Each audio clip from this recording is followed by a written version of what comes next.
Yang Wudi ke sana adalah suatu keberuntungan bagi Tangsan. Pasalnya, dia adalah orang yang tepat berhadapan dengan Dolo Tumbak Ular. Awalnya, Dolo Tumbak Ular mengira Yang Wudi adalah orang yang akan mudah dia habisi, karena melihat banyaknya titik lemah padanya. Namun, kekuatan Yang Wudi di luar ekspektasi mereka. Pertahanan utamanya adalah serangan itu sendiri. Hal itu terlihat oleh ketidakberdayaan Dolo Tumbak Ular melawan tombak milik Yang Wudi. Dan ketika Yang Wudi menyerang balik dengan kemampuan pertama dan kedua miliknya, serta bantuan dari Dumain Tangsan, Dolo Tumbak Ular terlempar jauh dan memuntahkan darah. Kita bisa bilang kalau tombak Yang Wudi mampu bersaing dengan Dolo Pedang atau Dolo Sekte Hautiana. Wajah Sui Singha mulai terlihat pucat, karena melihat Dolo yang dibawanya tersungkur jatuh. Sedangkan Dogobo dan Dolo Buntal bertarung sengit. Mereka sama-sama menahan diri, karena mereka tahu bahwa akan sulit menghabisi lawannya tanpa bantuan dari rekan-rekannya. Tapi saat melihat Dolo Tumbak Ular terjatuh karena serangan Yang Wudi, Dogobo menjadi antusias. Kemudian merilis avatar rohnya dan membentuk formasi dengan Yang Wudi dan Tangsan. Dolo Buntal kemudian menggunakan kemampuan kelima miliknya. Duri-duri beracun menyerang ke arah Yang Wudi dan Dogobo. Dogobo mencoba menahannya, tapi dia hanya bisa menahan durinya. Racun pada duri itu tetap menyebar. Yang Wudi sudah bersiap menghadapi itu. Dia lebih suka mendapat sedikit luka, tapi serangannya juga terkena lawan. Namun Tangsan tidak membiarkan ada kerugian apapun. Dia melindungi Yang Wudi dengan kemampuan ketiga miliknya, yaitu jaring laba-laba. Dengan perlindungan Tangsan dan ditambah dengan domainnya juga, Yang Wudi melepaskan kemampuan ketujuh miliknya dan menyerang ke arah Buntal itu. Tangsan juga berinisiatif untuk mengurung Dolo Buntal. Bagaimanapun, itu cukup untuk mengulur sedikit waktu. Saat tombak Yang Wudi mendekat, Dolo Buntal tidak ada pilihan lain. Dia melepaskan avatar rohnya dan menggelembung dengan besar, serta duri-duri yang tajam. Namun, itu tidak membuat Yang Wudi mundur. Dia akan tetap menyerang bagaimanapun keadaannya. Sementara Dolo Tumbak Ular juga merilis kemampuannya dan hendak menyerang Yang Wudi.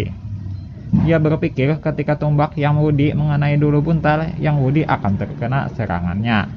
Tapi di sisi Yang Wudi ada Tangsan. Tangsan menahan kemampuan Dolo Tumbak Ular itu dengan tubuh emas tidak terkalahkan. Dan akhirnya Yang Wudi berhasil menusuk Dolo Buntal itu. Dan dia bersama Dolo Tumbak Ular mundur ke sisi Sui Singha. Sui Singha kemudian melarang dua dolonya melanjutkan pertarungan, karena mereka sudah dipukul mundur dan terluka berat. Sui Singha kemudian maju dan mengajak Tangsan berbicara.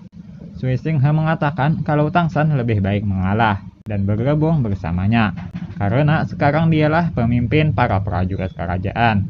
Dan dia telah memerintahkan untuk mengepung Akademi Shrek dan Sekte Sibau Liuli. Jadi percuma Tangsan buang-buang waktu melawannya, karena tidak akan ada yang datang membantunya di sini. Dan lebih baik hidup dan bergabung bersama Sui Singha.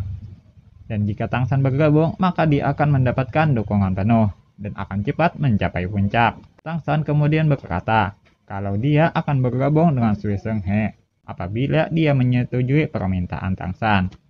Tangsan meminta dua permintaan.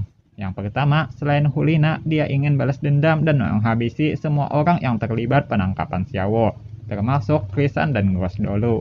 Sui Singha berpikir sebentar dan akhirnya setuju mengorbankan mereka semua demi mendapatkan Tangsan. Tangsan melihat ke arah Dolo Ular dan Buntal. Sebagai tetua Aula Wuhon, mereka tidak berani membantah Sui Singha. Dan Tangsan berpikir ada rahasia besar di balik berpengaruhnya Sui Singha. Sui Singha sangat ingin Tangsan bergabung dengannya, karena selain potensi Tangsan, Sui Singha akan mendapatkan yang lainnya, seperti Guru Agung, Akademi Shrek, dan 7 Monster Shrek. Dan dengan itu, tidak akan ada yang menentang menggabungkan kerajaan dan Aula Wuhon. Saking inginnya Sui Singha dengan Tangsan, dia mengungkapkan jati diri aslinya.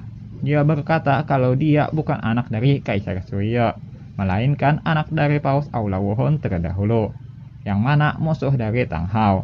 Mendengar semua itu, semua pertanyaan di pikiran Tangsan terjawab, dan kemudian Tangsan meminta permintaan yang kedua, yaitu menghancurkan Aula Wuhon.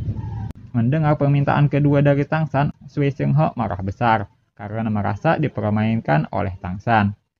Tang San sudah tahu resiko yang dia ambil dan hanya ada satu jalan keluar, yaitu bertarung sampai mati. 唐三，你就算放了信号弹，也不会有人来救你的。只要你臣服于我，这个条件我可以。